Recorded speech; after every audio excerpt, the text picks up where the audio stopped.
ചേരുന്നുണ്ട്. ബംഗാളിലെ പ്രക്ഷോഭം അടിച്ചമർത്തുമായി ബന്ധപ്പെട്ട കേസിൽ ഷെയ്ഖ് ഹസീനയ്ക്ക് വധശിക്ഷ വിധിച്ചിരിക്കുന്ന ഏറ്റവും പ്രധാനപ്പെട്ട വാർത്ത ഈ മണിക്കൂറിൽ വരുന്നു.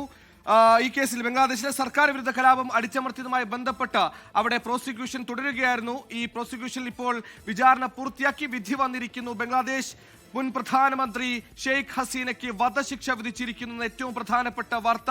വിദ്യാർത്ഥി പ്രക്ഷോഭങ്ങൾ, ഈ കോട്ട സംവരണവുമായി ബന്ധപ്പെട്ട് ബംഗ്ലാദേശിൽ അരങ്ങേറിയ വിദ്യാർത്ഥി പ്രക്ഷോഭങ്ങളെ സർക്കാർ ആയുധങ്ങൾ ഉപയോഗിച്ച് അടിച്ചമർത്തിയുമായി ബന്ധപ്പെട്ട കേസിലാണിപ്പോൾ വിചാരണ പൂർത്തിയാക്കി മുൻ പ്രധാനമന്ത്രി ഷെയ്ഖ് ഹസീനയ്ക്ക് വധശിക്ഷ പ്രഖ്യാപിച്ചിരിക്കുന്നത്. പ്രത്യേക ട്രൈബ്യൂണലാണ് വധശിക്ഷ വിധിച്ചത്. കൂട്ടക്കൊലയുടെ ബുദ്ധികേന്ദ്രം ഷെയ്ഖ് ഹസീന എന്ന് ഇന്റർനാഷണൽ ക്രൈംസ് ട്രിബ്യൂണൽ ഉത്തരവിൽ വ്യക്തമാക്കുന്നു. മനുഷ്യത്വത്തിനെതിരായ കുറ്റകൃത്യമെന്നാണ് ഷെയ്ഖ് ഹസീന ഭരണകൂടത്തിന്റെ നടപടികളെ കോടതി വിശേഷിപ്പിച്ചത്. വിദ്യാർത്ഥികൾക്ക് നേരെ പ്രക്ഷോഭം നയിച്ച സിവിലിയൻസിന് നേരെ വെടിയുതിർത്തത് ഷെയ്ഖ് ഹസീനയുടെ നിർദ്ദേശപ്രകാരമാണ് അടക്കമുള്ള വിവരങ്ങൾ നേരത്തെ പുറത്തു വന്നിരുന്നു. ചരിത്രത്തിൽ ആദ്യമായി ബംഗ്ലാദേശിൽ ഒരു പ്രധാനമന്ത്രിക്കെതിരെയുള്ള വിചാരണ തത്സമയം സംരക്ഷണം ചെയ്തതും ഈ പറഞ്ഞ ഷെയ്ഖ് ഹസീനക്കെതിരെയുള്ള വിചാരണയാണ്. ഈ വിചാരണ പൂർത്തിയാക്കി ഇപ്പോൾ കേസിൽ വിധി വന്നിരിക്കുന്നു. മുൻ പ്രധാനമന്ത്രി ഷെയ്ഖ് ഹസീനയ്ക്ക് വധശിക്ഷ എന്ന ഏറ്റവും പ്രധാനപ്പെട്ട വാർത്തയാണ് ബംഗ്ലാദേശിൽ വന്നിരിക്കുന്നത്. അവാമി ലീഗ് അടക്കം ഈ വിഷയത്തിൽ വലിയ പ്രക്ഷോഭത്തിലേക്ക് കാര്യങ്ങൾ കടക്കുകയായിരുന്നു. ഇതിനനുബന്ധിച്ച് ബന്ധുണ്ടായിരുന്നു. നേരത്തെ തനിക്കെതിരെ വിചാരണ പ്രതികൂലമായാൽ പ്രക്ഷോഭത്തിന് പോലും പുറത്തേക്ക് ഇറങ്ങണമെന്ന പ്രഖ്യാപനമടക്കം ഷെയ്ഖ് ഹസീന ഇന്നലെ നടത്തിയത്. ഇപ്പോൾ ഇതാ ബംഗ്ലാദേശിലെ സർക്കാർ വിരുദ്ധ കലാപങ്ങളെ അടിച്ചമർത്തിയ കേസുമായി ബന്ധപ്പെട്ട് 1000-ലധികം ആളുകൾ കൊല്ലപ്പെട്ടതുമായി ബന്ധപ്പെട്ട കുറ്റകൃത്യത്തിലടക്കം ഇപ്പോൾ ഏറ്റവും പ്രധാനപ്പെട്ട വിധി വന്നിരിക്കുന്നു. ഷെയ്ഖ് ഹസീനയ്ക്ക് വധശിക്ഷ. അജീഷ് ശ്രീകുമാർ ഡൽഹിയിൽ നിന്ന് ചേരുന്നു. അജീഷ്, വിവരങ്ങൾ. വിധിയാണ് ധാക്കയിലെ ഇന്റർനാഷണൽ ക്രൈംസ് ട്രിബ്യൂണൽ ഇപ്പോൾ വിധിച്ചിരിക്കുന്നത്.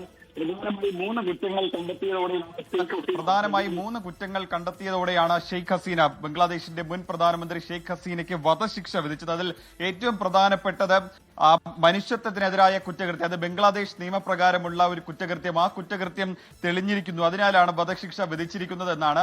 ഈ 2024 ജൂലൈയിൽ ഉണ്ടായിരുന്ന വിദ്യാർത്ഥി പ്രക്ഷോഭം. ഈ വിദ്യാർത്ഥി പ്രക്ഷോഭത്തിൽ ഏതാണ്ട് 1400-ലധികം ആളുകളാണ് മരിച്ചത്. ഇതിൽ പ്രധാനമന്ത്രിയായിരുന്ന ഷെയ്ഖ് ഹസീന നേരിട്ട് ഈ വിദ്യാർത്ഥികൾക്കെതിരെ ഈ വെടിവെക്കാൻ ഉത്തരവിടുകയായിരുന്നു. അവർക്കെതിരെ ഗുരുതരമായിട്ടുള്ള ആയുധങ്ങൾ ഉപയോഗിച്ച് അവരെ പ്രതിഷേധം അടിച്ചമർത്താൻ ഉത്തരവിടുകയായിരുന്നു എന്നുള്ളതാണ് കണ്ടെത്തൽ.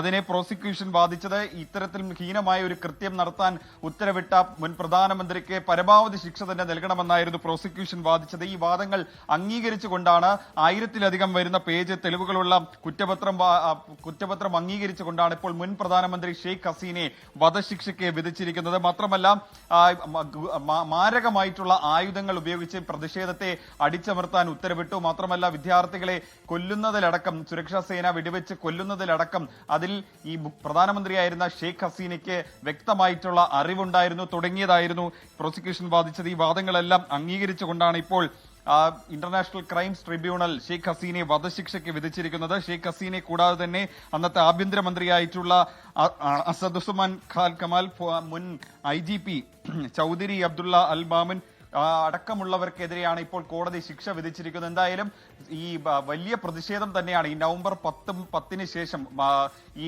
ബംഗ്ലാദേശിൽ അരങ്ങേറിയത്. അവാമി ലീഗ്, ഷെയ്ഖ് ഹസീനയുടെ പാർട്ടി ഇപ്പോൾ നിരോധിക്കപ്പെട്ടിരിക്കുകയാണ്. നേരത്തെ തന്നെ നിരോധിച്ചതാണ് ബംഗ്ലാദേശിൽ.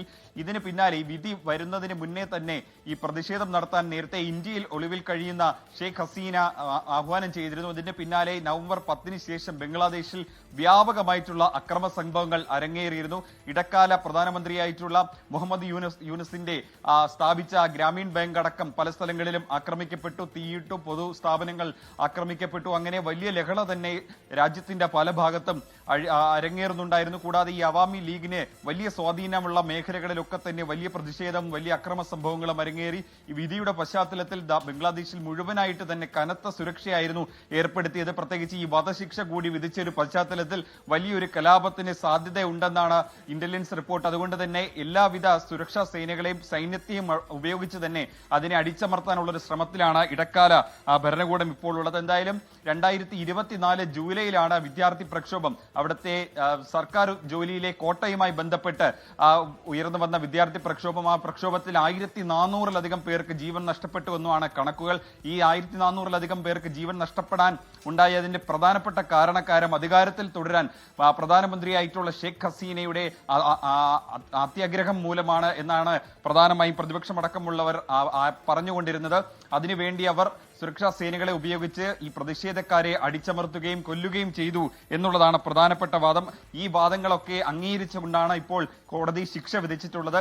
നേരത്തെ തന്നെ ഇന്ത്യയിലേക്ക് കടന്ന ഷെയ്ഖ് ഹസീന ഈ വിധിയുമായി ബന്ധപ്പെട്ട ചില പ്രതികരണങ്ങൾ കഴിഞ്ഞ ദിവസം ഇന്ത്യയിലെ ദേശീയ മാധ്യമങ്ങൾക്ക് നൽകിയിരുന്നു. അതായത് കങ്കാരു സർക്കാരിന്റെ ആ കങ്കാരു കോടതിയുടെ വിധി അതൊരു തമാശയാണ് എന്നാണ് ഷെയ്ഖ് ഹസീന നേരത്തെ പ്രതികരിച്ചിരുന്നത്. എന്തായാലും വിധിക്ക് പിന്നാലെ ഷെയ്ഖ് ഹസീനയുടെ പ്രതികരണമൊന്നും ഇതുവരെയ്ക്കും പുറത്തു വന്നിട്ടില്ല. എന്തായാലും നിർണായകമായിട്ടുള്ള ഒരു വിധിയാണ്. ആദ്യമായിട്ടാണ് ബംഗ്ലാദേശിൽ ഒരു പ്രധാനമന്ത്രി വധശിക്ഷയ്ക്ക് വിധിക്കപ്പെടുന്നത്. എന്തായാലും ഈ വിചാരണ കാലയളവിൽ ഒന്നും തന്നെ കോടതിയിൽ ഹാജരാകാൻ ഷെയ്ഖ് ഹസീന തയ്യാറായിരുന്നില്ല.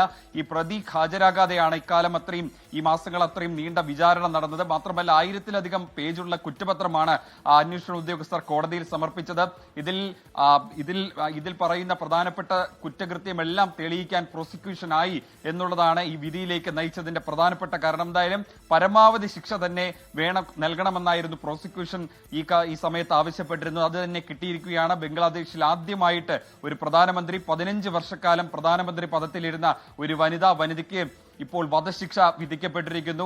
2024 ജൂലൈയിലെ വിദ്യാർത്ഥി പ്രക്ഷോഭം, ജൂലൈ വിപ്ലവം എന്നൊക്കെ അന്നറിയപ്പെട്ടിരുന്ന ആ പ്രക്ഷോഭത്തിൽ 1000-ലധികം പേർക്ക് ജീവൻ നഷ്ടമായ സംഭവത്തിൽ മുഖ്യ കാരണക്കാരി, ഇത്തരത്തിൽ ഹീനകരമായ കൃത്യം നടത്തുന്നതിൽ മുഖ്യ സൂത്രധാര തുടങ്ങിയ പദങ്ങളാണ് കോടതി പ്രയോഗിച്ചത്. അത് ഏകകണ്ഠമായി കണ്ടെത്താൻ കോടതി കണ്ടെത്തിയിരിക്കുന്നു. അതിന്റെ അടിസ്ഥാനത്തിലാണ് ഇപ്പോൾ മുൻ പ്രധാനമന്ത്രിയായിട്ടുള്ള ഷെയ്ഖ് ഹസീനയ്ക്ക് വധശിക്ഷ വിധിച്ചിട്ടുള്ളത്. ലോകത്തെവിടെയായാലും ഏത് സമയത്തും 24 വാർത്തകളും ഓഗ്മെന്റഡ് റിയാലിറ്റി പാക്കേജുകളും എക്സ്പ്ലെയിനറുകളും വിശദമായി കാണാൻ ഞങ്ങളുടെ യൂട്യൂബ് ചാനൽ നിങ്ങൾക്ക് സബ്സ്ക്രൈബ് ചെയ്യാം.